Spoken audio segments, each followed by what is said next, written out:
విశాఖపట్నంలో పలుచోట్ల భారీ వర్షం కురుస్తుంది. రహదారులు పూర్తిగా జలమయమయ్యాయి. రోడ్లపైకి భారీగా వరద నీరు వచ్చి చేరింది. దీంతో రాకపోకలకు తీవ్ర అంతరాయం ఏర్పడింది. మరోవైపు ద్రోణి ప్రభావంతో ఆంధ్రప్రదేశ్లో నేడు రేపు విస్తారంగా వర్షాలు కురుస్తాయని వాతావరణ శాఖ తెలిపింది. రాష్ట్ర ప్రజలు అప్రమత్తంగా ఉండాలి అని భారత వాతావరణ శాఖ సూచించింది.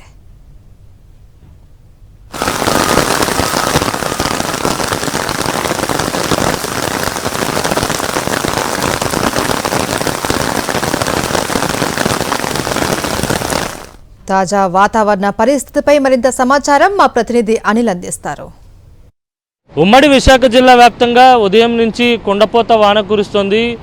జిల్లాలోని అన్ని ప్రాంతాల్లో కూడా ఎడతెరిపి లేకుండా తెల్లవారుజాము నుంచి వర్షం నమోదవుతున్నటువంటి సందర్భం కనిపిస్తుంది. మరోవైపు ఇప్పటికే ఏపీలో ఉన్నటువంటి చాలా ప్రాంతాల్లో మోస్తరు నుంచి భారీ వానలు ఉంటాయని ఐఎండీ అంచనా వేస్తుంది.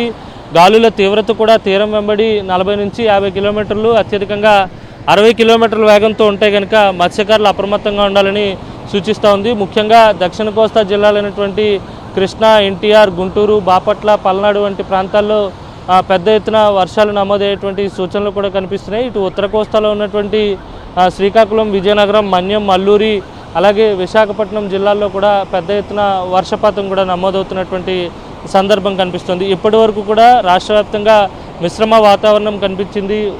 ఒక పక్క ఉక్కపోత వాతావరణం ఉంటూనే మరోవైపు అక్కడక్కడ వర్షపాతం నమోదైతే వచ్చింది. మరోవైపు ఎల్నినో ప్రభావం ఉందన్న అంచనాలు ఉన్నటువంటి నేపథ్యంలోనే వర్షాలు కాస్త తక్కువ పడుతున్నటువంటి సందర్భం కూడా కనిపించింది.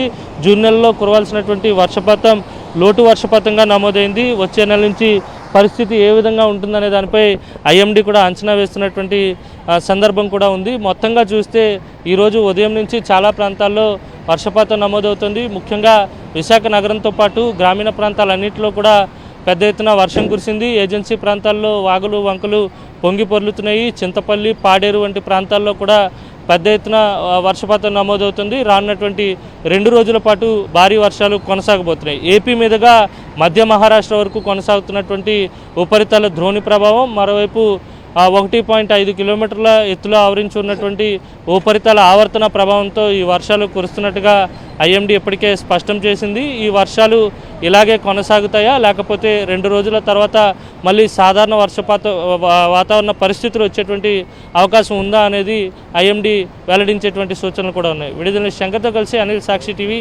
విశాఖ సాగర్ తీరం నుంచి.